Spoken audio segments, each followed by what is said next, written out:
This episode of Talking Smit About Film has been nearly a year in the making. That is right, we are approaching our 1 year anniversary really quickly, and we've got a good show as a result tonight. Without any further ado, it's 7 o'clock, it's Thursday night. This is Talking Smit About Film.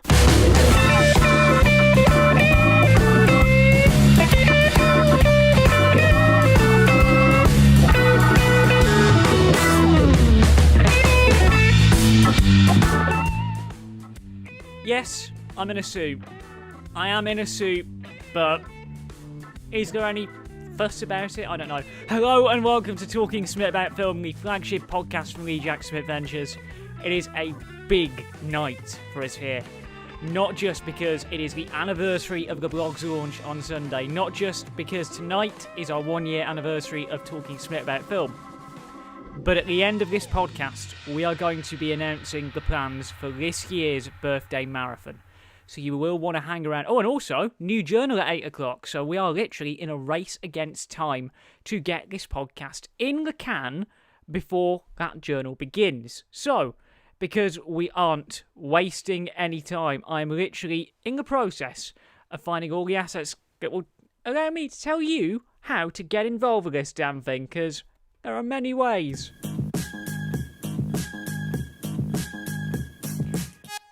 So you can get involved by using hashtag TalkingSmit on Twitter or asking me directly at TheJackSmit. We have Facebook and Instagram. They are both Smit on Film, brand new handle specifically for those. We also have the YouTube live chat, where I can see people already interacting, and we also have, on top of that, podcast at TheJackSmit.com. We have a manic couple of minutes and hours ahead. So, it really is all about you this evening, as we celebrate 7 years of doing this, on the blog at least. And of course, I have to mention, I can see Mr. Ed Greenberg in chat once again. Oi oi mate, oi oi. So, let's get straight on with proceedings. Our first review this evening is a film I hold very dear to my heart. I studied it quite in depth back in the day at college, and it's a film that, let's be real, if Tenet is coming out on July 17th, it's a film that we'll be talking about a lot more if the rumours of it being a sequel to this movie are true. This is the trailer for the Christopher Nolan mind flip that we call Inception.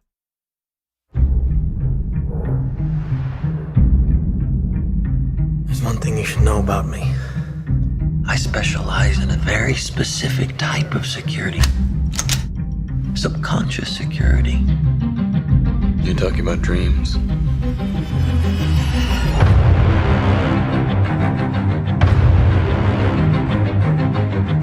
Mr. Cobb has a job offer he would like to discuss with you. What kind of work placement?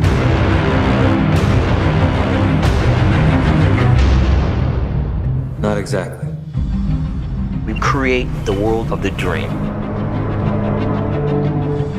We bring the subject into that dream, and they fill it with their secrets. Then you break in and steal it.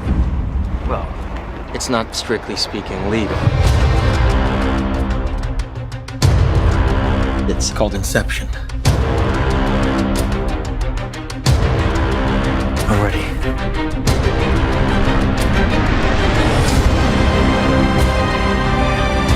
I think I found a way home. And this last job, that's how I get there. Dreams feel real while we're in them.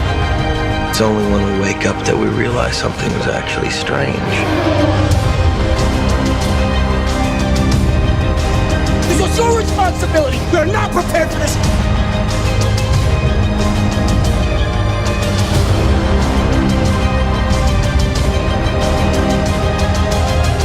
The dream's collapsing.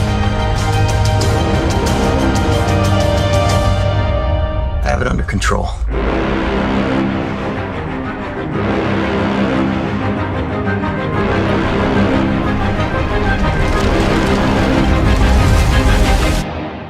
I'd hate to see out of control.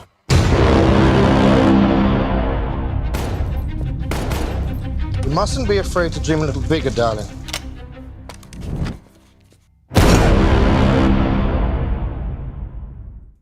mustn't be afraid to dream a little bigger.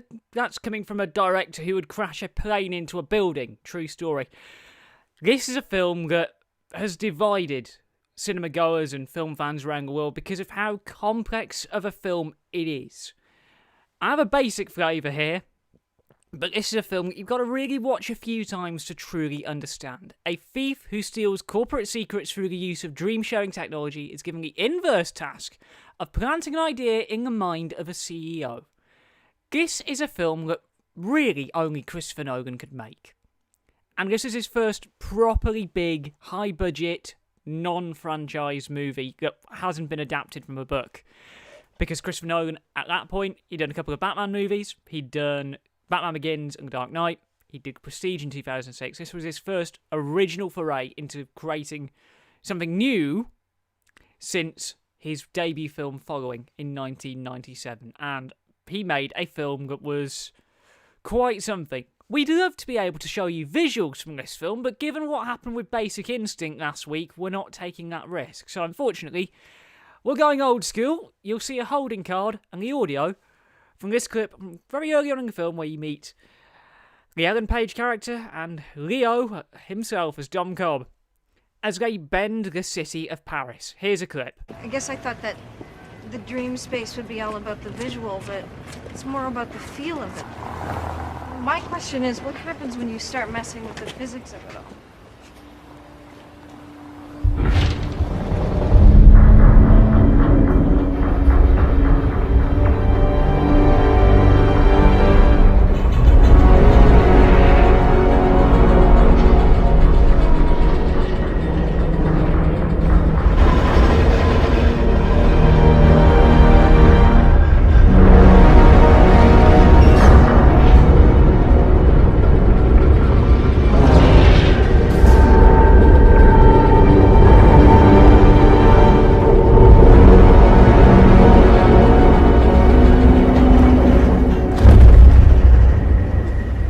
Something, isn't it? Yes, it is. Oh, just hearing that brings back memories of 6 years ago when I broke down this film in depth and watched it about 3 times back to back.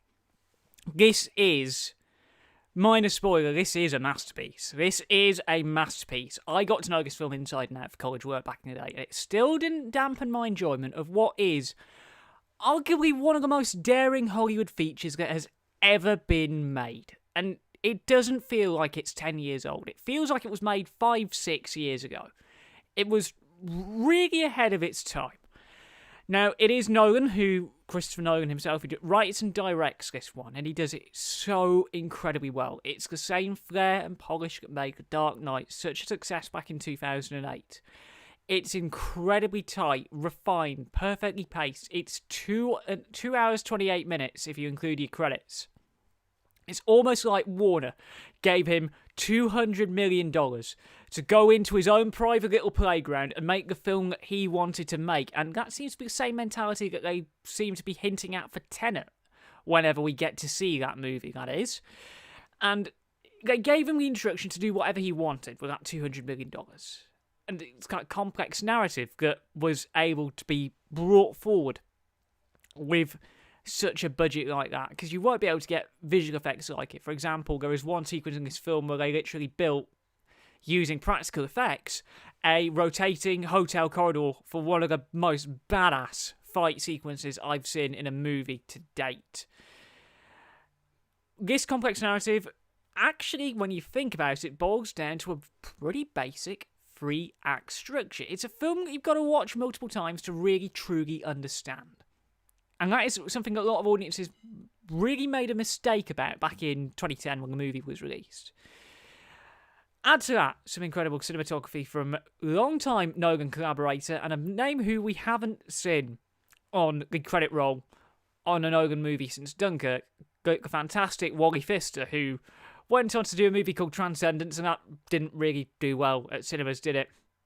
That's what happens when you're a good DOP, but you don't know how to get a good performance out of Johnny Depp. Some absolutely mind-blowing in-camera VFX, which is a hallmark of what Nolan's like. And obviously, You heard it in the clip. Hans goddamn Zimmer. That score literally ripped the rulebook apart for what has now become the conventions of scoring a big Hollywood movie. You got your orchestral stuff, and you have your synth stuff flavoured in on top of that. It's almost like he's using his 1980s experience, which we're going to be testing you about in the upcoming journal, which is going out in 50 minutes from now, to his full advantage. Now, performances, all of them are fantastic. So I shall just simply list the cast. We have Leo DiCaprio. We have Tom Hardy. We have Cillian Murphy. We've got Joseph Gordon-Levitt. We've got Ellen Page, Marion Cotillard, and Michael Bloody Caine. This is an incredibly gifted cast. And Nolan, as he's been able to do on a lot of these films in the past, is able to get some incredible performances out of them. This is a film that feels fleshed out, believable, and there's enough character development to really warrant gasps, especially at the final shot of this movie. To say any more would spoil it if you've not watched this film already. But that is how you do a cliffhanger ending. This is a piece of 21st century cinematic history. See it big and loud, see it again, and then see it a third time.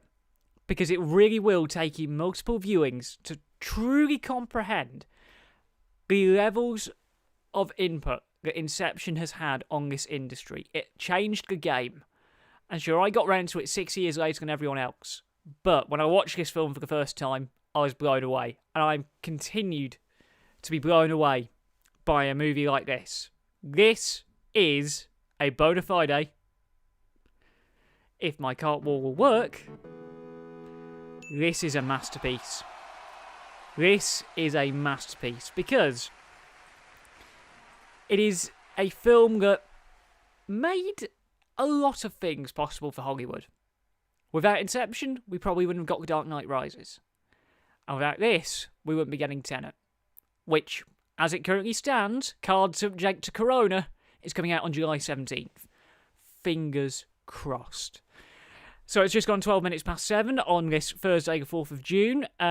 Before we go into the film news rundown, it'll be wrong for us not to mention what's been happening down in London and in America over the last couple of days, especially with John Boyega himself showing up at one of the Black Lives Matter protests. We fully support that. We fully support that movement here at TheJackSmit Ventures, and on the next episode of Talking Smit About Film, we will be reviewing Attack the Block in honour of what Boyega's been doing to put a much-needed spotlight on the movement. We thought we'd address it now before we get into the main film news rundown for this week, because there isn't really much to be joked about here. We'll have more detail about how to get involved with that kind of thing in the description and in the pinned comment when this becomes a video on demand. So, film news. Where do we begin? We start with Mission Impossible, with the news from Simon Pegg that they are eyeing up a September restart for outdoor production. I'm excited. I'm excited for a new Mission Impossible film. Tom Cruise is in his 50s now, but he's doing some pretty bold stuff either way. We also had the news earlier today that AMC, Odeon, depending on which way you think about it, are starting to reopen their first cinemas. The Norwegian estate started to come back online this week, which is incredibly exciting. It's the first AMC venues to open since lockdowns were started to be declared in the middle of March. How long has it been since cinemas have been open? I know. Also, Ryan Gosling was announced to play the Wolfman for Universal. Following on from the success of The Invisible Man earlier this year, they're going all in on not their new Dark Universe, because they don't want to refer to it as the Dark Universe anymore. I mean, as some of our live chat can attest, that first film of the Dark Universe was terrible. But we all, yeah, I'm all for it. Gosling's put in some good work of late. Ridley Scott has also been in the news again, because he wants to re-evolve Alien, whatever that means. I did a full podcast about the first Alien film 2 weeks ago on Rip Ticket Review, and we broke down what it was like for Ripley to be the first female badass. But after the last two films, after Alien Covenant and Prometheus, I don't know whether fans' appetite is going to be in for one of these sort of things anymore. In premium video on demand news, Frozen 2 is going to launch on Disney Plus here in the UK 2 weeks earlier than scheduled on July 3rd. Wonder why July 3rd's a bit significant. We'll mention a bit more about that later. And finally, quite an apt little story to finish up on given the events this week. The first teaser for Misha Green and the one and only Jordan Peele's new horror series called Lovecraft Country went out earlier this morning. I've not had the chance to watch it yet. Empire ran it this morning. It will go out here in the UK on Sky Atlantic in August.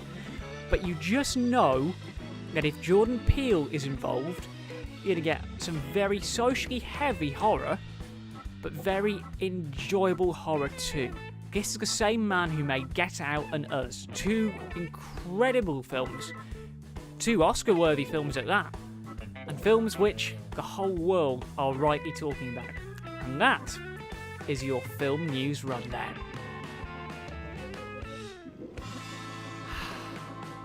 Still got it, never lost it. So we're really flying through things here tonight. Like I say, we want to get this podcast done by 7:50 tops. Because, as we mentioned at the top of this journal, tonight is a big night. Not just because it's the anniversary, but in a little over 45 minutes from now, we will have a brand new episode of the journal. A long-awaited quiz that I know some members of our live chat have been eagerly anticipating over the last couple of weeks to test your knowledge on all things film. So, our second review this evening is another Warner's film, and it's something a little bit more recent than 2010. I rewatched this movie last week in light of news that broke regarding HBO Max to see whether the theatrical version still holds up. So, with the Snyder Cut being very much real, I'm going to have a bit of a look back at the cinema version of Justice League. Brace yourselves, I may or may not have Grant's music cued. Here's the trailer.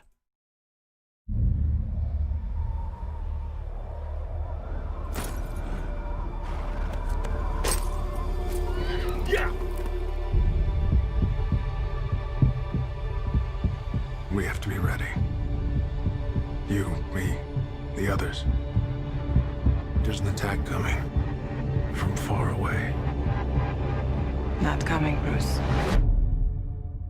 It's already here.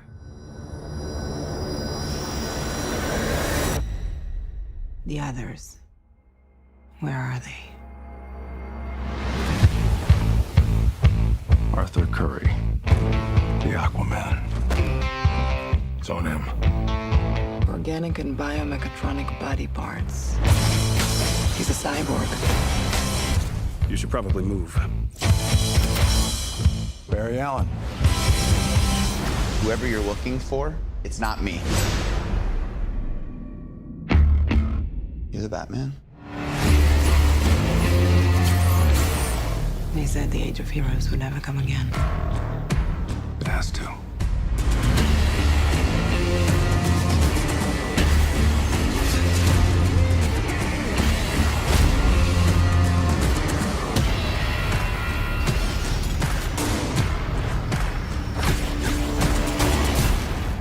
What are your superpowers again? I'm rich. One thing I can tell you is you got to be free. My turn. Come together.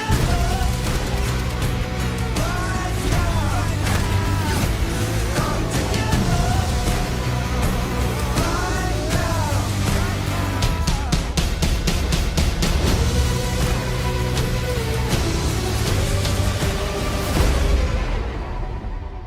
Shall we?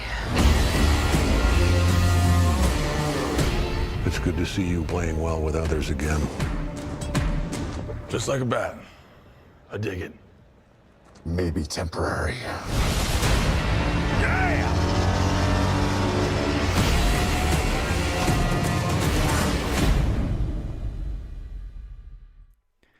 So, November 2017 was quite interesting for the industry. My local cinema had just come back online from refurbishment, and this film was one of the first major releases back.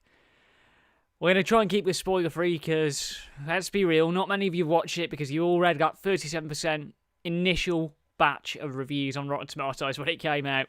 Fueled by his restored faith in humanity and inspired by Superman's selfless act in Batman v Superman Dawn of Justice, which was terrible.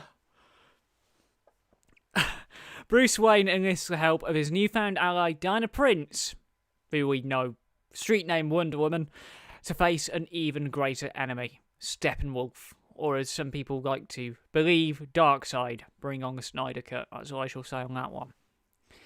Now, this is a film that was beset by behind-the-scenes troubles. Obviously, Zack Snyder stepped away mid-production to deal with family issues. Joss Whedon was hired to finish up the film and rewrite and make it all tonally lighter. Warner had a lot of input by saying, look, cut it down to 2 hours. We don't want a 3-hour movie because we want to make at least $750 million on this film. They lost $650, for the record. It was a film that was a tonal mess. And an example of the tonal mess that we have here is this scene from midway in the film, where the Justice League, at this point, which is Batman, the Flash, Cyborg, Wonder Woman, and Aquaman, have a bit of a debate with the lasso of truth. Here's a clip. The unity brings all three boxes together in perfect sync. Its power builds until it can't be contained. But if I can cause a delay between each box, even for a nanosecond, its energy will cascade, form a loop, and feed on each other. And that's it? We just pull them apart? No fuss, no muss? Separating the boxes is still going to cause a massive surge. I'll have to be there, but you guys should think about getting clear. We're with you till it's done. Honestly, I think we're all gonna be dead way before that. And you know what? I don't mind. It's an honorable end. But we gotta shut Steppenwolf down. Superman's a no-show. You got no powers, no offense. This guy might be working for the enemy, we don't know. You're tripping over your feet and mine. Oof. You're gorgeous and fierce and strong and I know we went to war with the Amazons, but that was before my time. And you know what? I don't want to die. I'm young. There's shit that I want to do. I just feel like I never really embraced the sea or the land. I've been a loner my whole life, but being part of something bigger like this, maybe I'm scared because I'm meant to.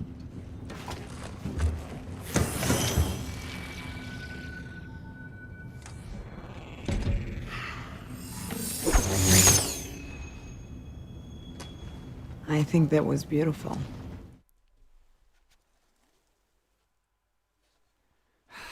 Right. Let the fun begin. I really wanted to see DC capitalise on the success of Wonder Woman, which came out in June of the same year.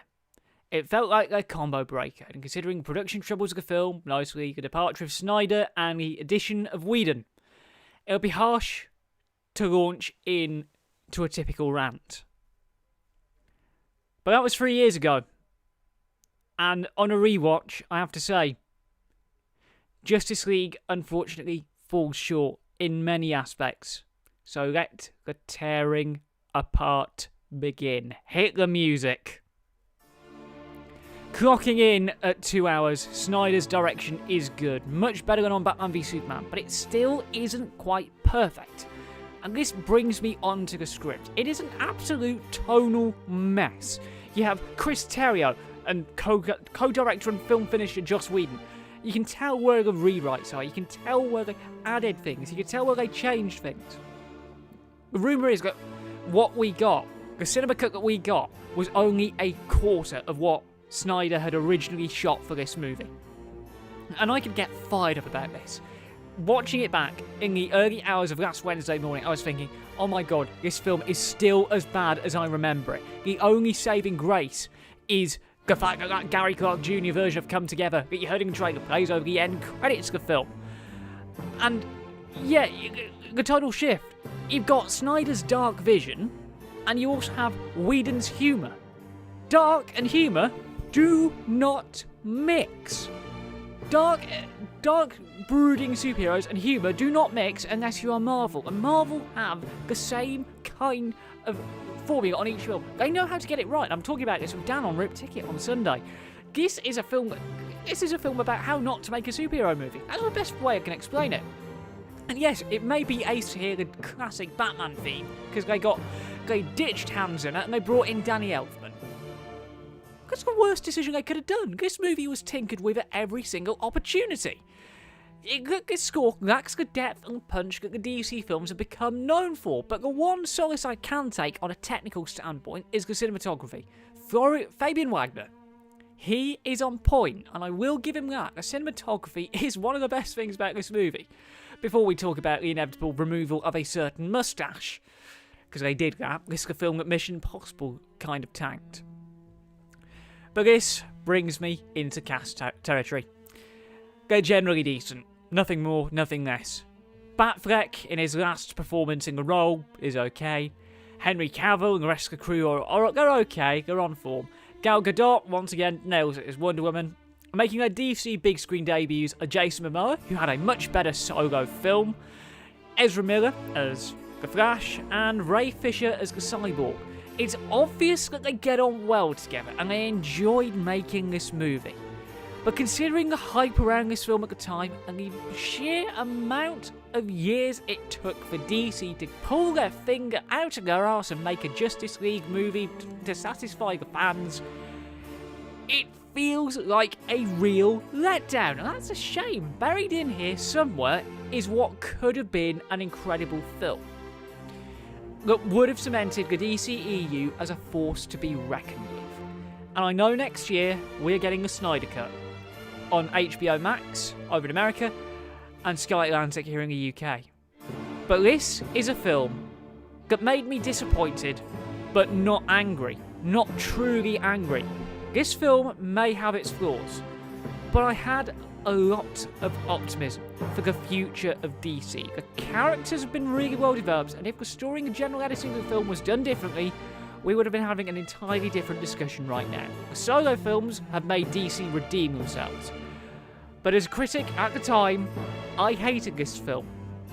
And I can tolerate it a little bit more now. This is the very first rant where I can actually say that the film's worth a watch. Shock horror. Because Snyder Cut's real. Let's get the hype train going. And I have not done a rant in a very long time. Live chat are agreeing with me. Couldn't agree more. And that's the first time we've done a rant live since the old radio show. That's a bit of nostalgia. And I've got a couple of minutes spare. We're running really good on time tonight. We're like halfway through and we've got 2 of the 3 reviews done. Heads up for the weekend. Because on Sunday, we celebrate 7 years of running TheJackSmit.com as a blog.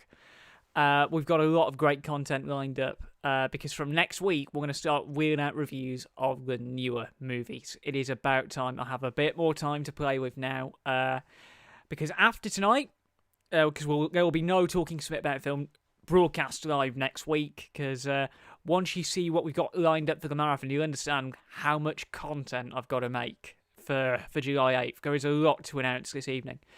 But before we launch into the third and final review of the night... Oh, wow. We are running really well tonight. I'm going to quickly mention the fact that last week, because I have been working with the fantastic people at UCLan's Pulse Media, last week their Deputy Editor-in-Chief, Gemma Nettle, contacted me to be part of a piece about the future of cinema post-coronavirus, whether we will have a future. I'll discuss a little bit more before we launch the marathon trade, because we talked a little bit about the marathon.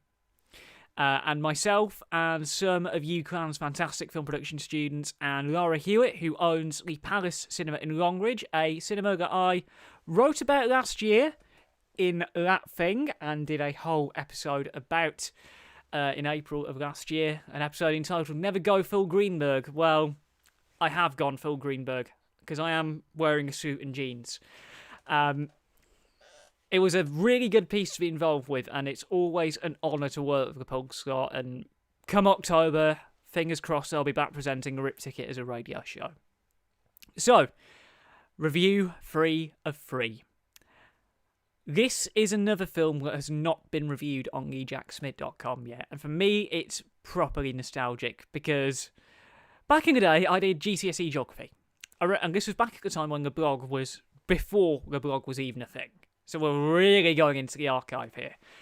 But I watched a film featuring a man who would do this in 1988 film Taffin. If you've watched a recent episode of The Journal, you will probably know what's coming when you see this clip of Pierce Brosnan. What goes on in this town is none of your business. As long as I'm living here, it is. Then maybe you shouldn't be living here! Any excuse to play that clip.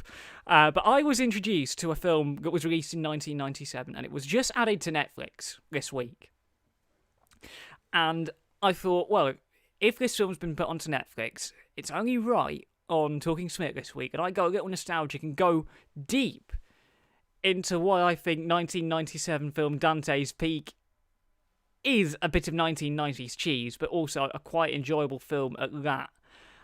I've got to leave my microphone on because this still has the US card, but this is the trailer for Dante's Peak.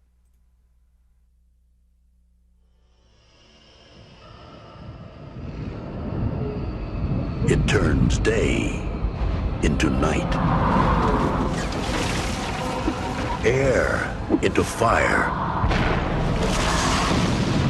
Nothing in the world can compare to its power.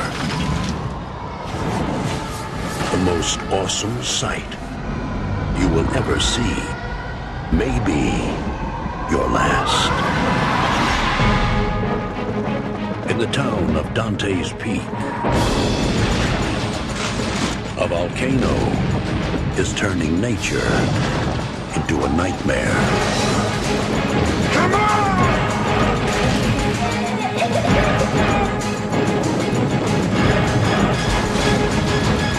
Pierce Brosnan, Linda Hamilton. Oh my God.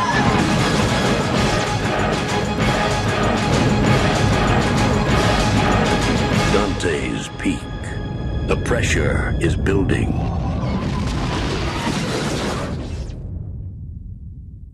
Pressure is building. Oh yeah, I can feel tectonic plates sliding.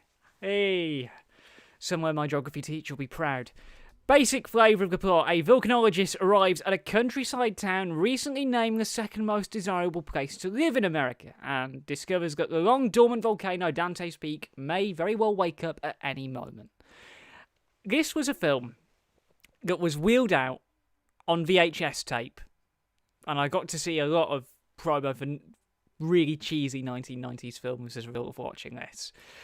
But for some reason, I watched this film in a PG lesson, and then I did GCSE Geography, and I watched this film again. So I was like, yeah, I've seen this film twice. And seeing bits of it back on Netflix, because I'm a busy man, I've had marathon to sort. Seeing bits of this film back on Netflix kind of made me remember how unintentionally hilarious 1990s movies can be.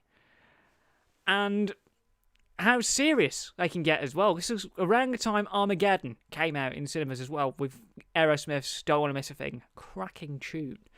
But we have a clip. This is about halfway into the film where they plan the evacuation of the town and Smit hits the fan. Here's a clip. Do we have to wait? I mean, if we want to leave now? No, Susan, you don't have to wait. You can leave whenever you like. Okay, listen, I know it's tough to think about leaving our homes, but clearly it's the most responsible thing to do right now. Quite likely nothing will happen, but it's better to be safe than sorry. I want you to remember, no one should leave tonight without a copy of the town's emergency evacuation plan. They will be handed out at the door on your way out. I'd like to turn the floor over now to Dr. Harry Dalton. Thank you, Mayor Wando. Ladies and gentlemen, first of all, I'd like to thank you all Les. for coming down here. I'm out of here before it all hits the fan. As brief as possible. Excuse me. Excuse I me. would like to underline that these are just precautionary measures. We don't want to start a panic. Did anybody feel that? Ladies and gentlemen, please remain calm. Please just stay.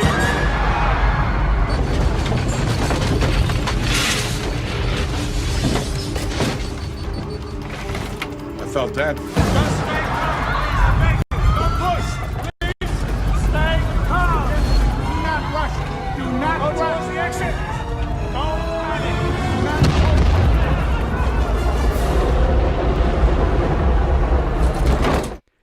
big volcano goes boom. I had to do the joke. This is a very unique kind of film, and again, I don't have a physical written review for it, so I'm winging it here off the IMDb page. This is directed by its own okay direction from Roger Donaldson. It's not the best in terms of the pacing. It's a 1 hour 48 film, and of course, disaster movies generally have a limited runtime. An hour 30 tops is like your ideal running time for this sort of thing. It's written pretty well by Leslie Boheme. He's also had input on some other movies, but this is the one that he's best known for because of some of the cast and crew. Those two are able to make a pretty believable film. They're able to really amp up the fact that this volcano is going to blow, it's going to blow, it's going to blow. It feels authentic and true. If you study GCSE geography, you will know the whole process of how volcanoes go boom and everything, that sort of thing. It was a good supplement to what we were studying in textbooks at the time. I can definitely say that much. It is shot very well, but I'm going to butcher this, by Andrzej Bartkowiak, who has worked on... he's the cinematographer of Speed. Why do I expect anything else? Some of the cinematography. It's a shame that we can't actually show the visuals for the clips anymore, after what happened with Basic Instinct last week. But this is a very well-shot film for the 90s, and a lot of it is all done practically, which you don't get that often in films. In the 90s, going practical was the big thing, because Independence Day made it all look cool, and you wanted to go big. You want to show off the fact you were spending big money on your movies. On scoring duties, we have, because again, IMDb is an absolute nightmare when it comes to finding out who did what. Oh, I've not heard of this guy for a while. John Frizzell, what did he do? Oh, a lot of TV work. That explains that. But it's simple, it's basic, it does the job. And this brings me on to performance territory. Oh, the whole 1 hour 48 thing, I've just found out this film had 3 editors. Says it all. Too many cooks spoil the broth, perhaps? Maybe. The cast. It's Pierce Brosnan and Linda Hamilton who lead this one. And Piers, or Bronholm, as some people like to call him, listeners to the Alan and Joe podcast there, Piers he's incredibly likeable. This was in between Bond movies. It was in between Goldeneye and The World Is Not Enough. And obviously, goes the whole deal, he couldn't wear a tuxedo in any other films that weren't released by Eon. It doesn't make a difference because Piers is basically playing himself. But instead of playing Bond, he's playing a geographer who knows his stuff about the sort of thing that he's dealing with. And yeah, there might be a bit of romance there, but he's okay. Linda Hamilton is good. Who else have we got?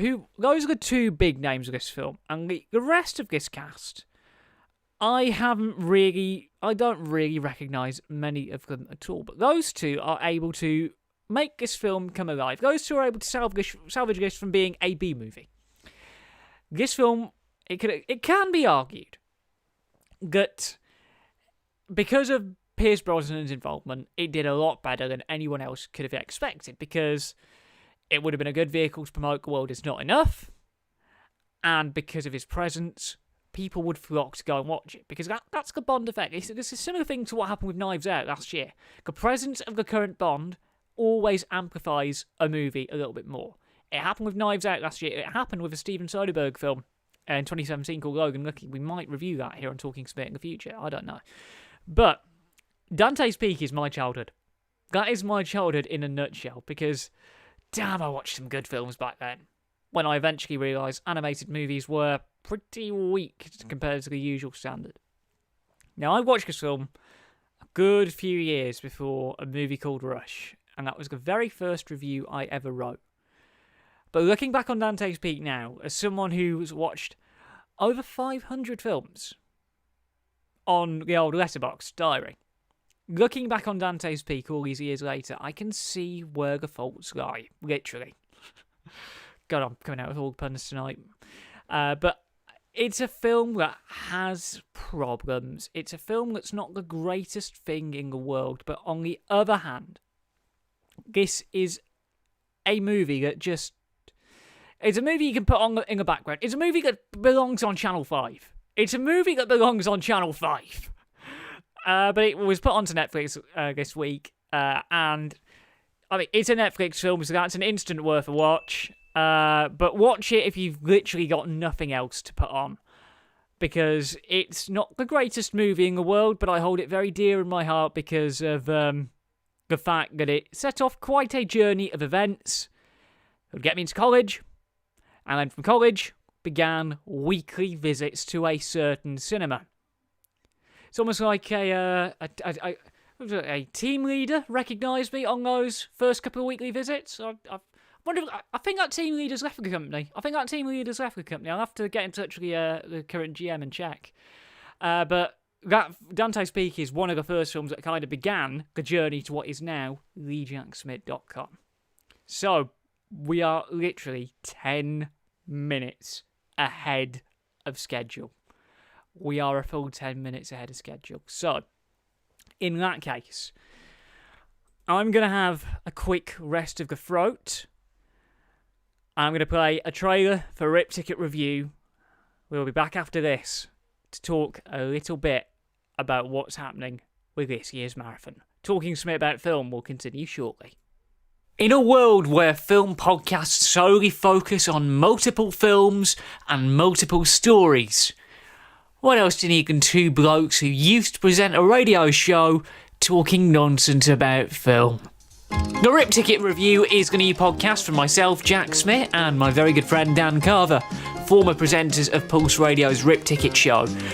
And every Sunday, we get together online and talk nonsense about the infamous films, the infamous directors, and the tales that make these things interesting. We've looked at things like The Room.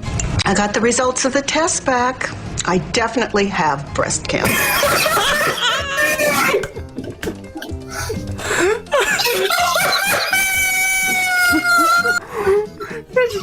It's about as bad as the scene later in the film. How's your sex?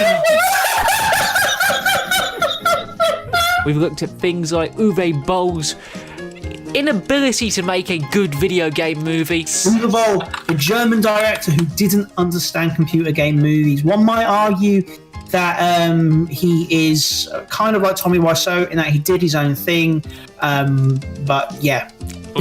There is a minefield here that we can really go down with Uwe Boll. We've looked in depth at the whole coronavirus effect on the film industry, and we're only just getting started. You can watch the podcast being recorded live every week at facebook.com/The Rip Ticket Show. You can follow us on Twitter at ripped_ticket. You can email us using ripticketshow@gmail.com, and you can find the audio on all good podcast providers, including Apple Podcasts, Spotify, Google Podcasts, and basically all your favourite podcast merchants, really.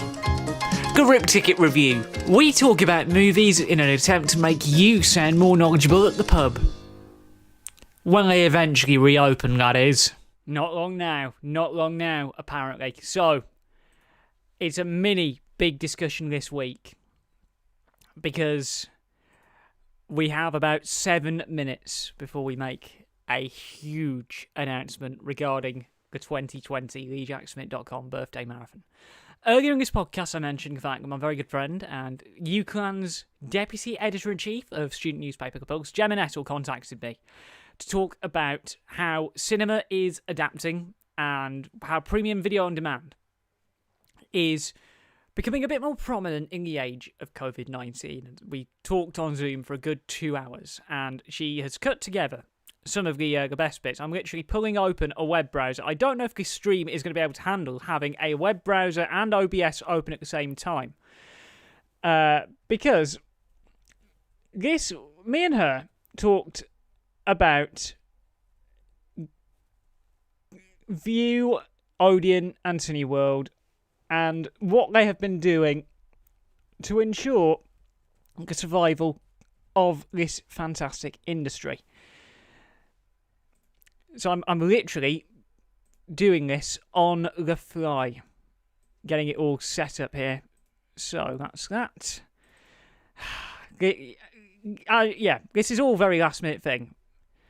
So, one of the things that we discussed is how independent cinemas are adapting to something like this. And I'm gonna give you all a bit of behind-the-scenes goodness here. This is the sort of thing that I see, because Gemma has put this out on her blog. So, Ed and the Anoraks here are going to have an absolute field day, because this is what I see. Oh, bloody hell. This is what I see on my screen every week. Let me just quickly crop this down. I really should have prepared for this a little bit more. So Gemma wrote a really good piece on the whole status of the coronavirus. Actually, it'll be better if I just do it like this and maximise Opera. So she did a piece on how the silver screen's been shunned, and she roped in a lot of people, including Callum Wilkins, who is one of the 3 directors on the university's film production module, which is last I heard from them was they were making a whodunit called The Hanged. And she also interviewed Laura Hewitt, who runs the Palace in Longridge, a cinema which I know incredibly well. And I wonder who that is.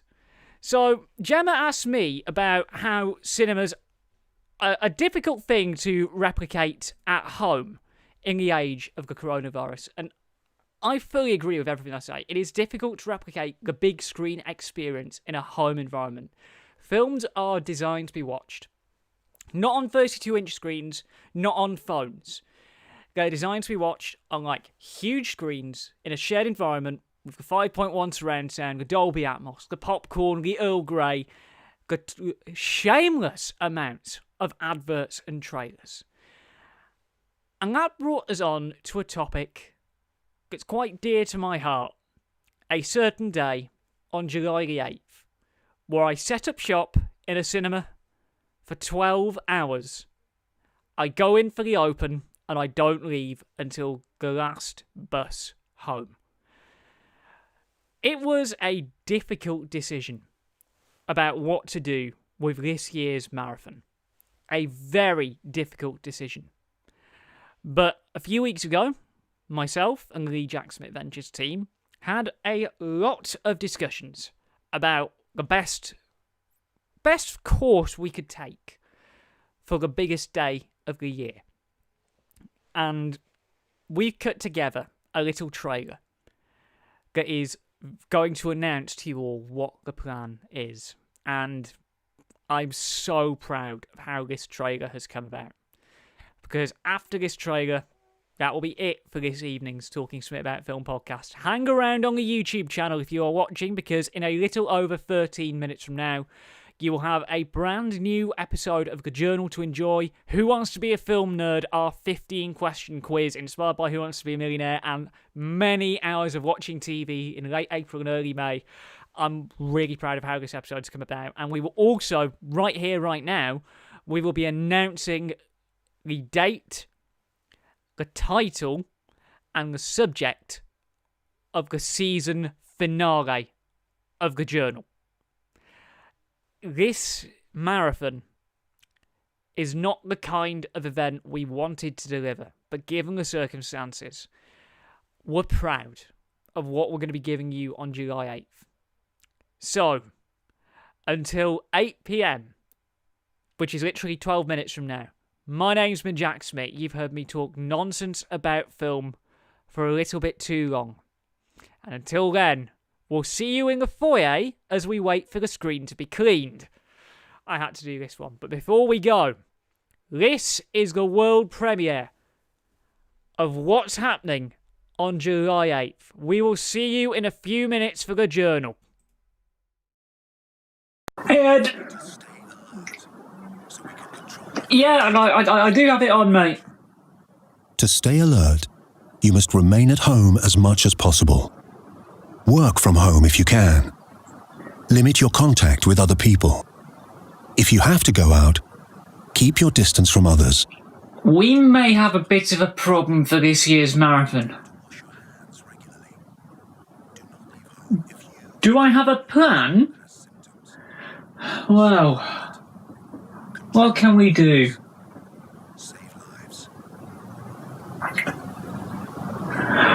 Right, take your government-mandated walk.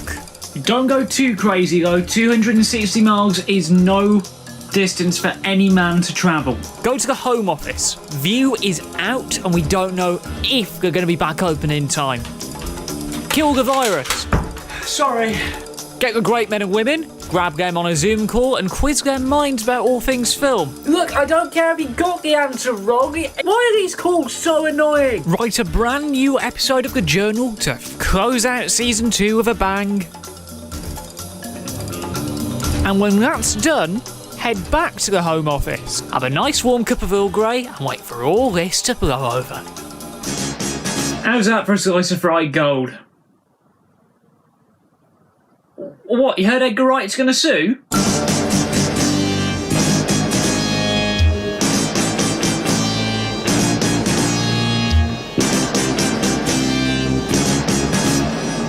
Well, it might not be the exact kind of marathon we'd wanted to deliver here at TheJackSmit Ventures, but given the circumstances, we hope you enjoy our alternative plans for July 8th. Instead of doing a marathon of films, we're going to do a marathon of content instead.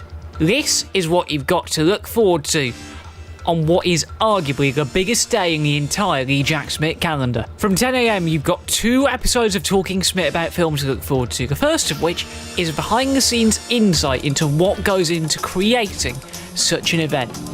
Picking the films, picking the cinema, timing it all, and what eventually resulted in 4 years of cinema legend, not just for myself, but for the team at V Preston. Then, at 2 o'clock, is the main Talking Smit About Film podcast for that week, where for the very first time we will be reviewing every year's marathon films. That's 5 from 2016, 3 from 2017, another 3 from 2018, and of course, for those of you who missed it last year, all of the 2019 films as well. That podcast could easily go on for at least 90 minutes, potentially more, so it's one that you shouldn't miss. Then, at 8 PM, the finale to the night. It wouldn't be a marathon without a brand new episode of The Journal, and this year is no exception. For the 2nd anniversary of the series, we've turned it over to a very, very good co-writer who will not only be co-writing the episode, but actually appearing on camera in an episode that we never thought we'd ever make. It is also the season finale of this particular run as well, so that is another thing to look forward to. On top of that, there will be plenty of surprises throughout the day on all of the TheJackSmit content, including the blog, social media, ripped ticket review, and the podcasts. So, you will want to strap yourselves in for July 8th, even though we can't get into a cinema. And even though we can't see movies like Tenet or Black Widow or Wonder Woman 84, we're still going to give you a day to remember.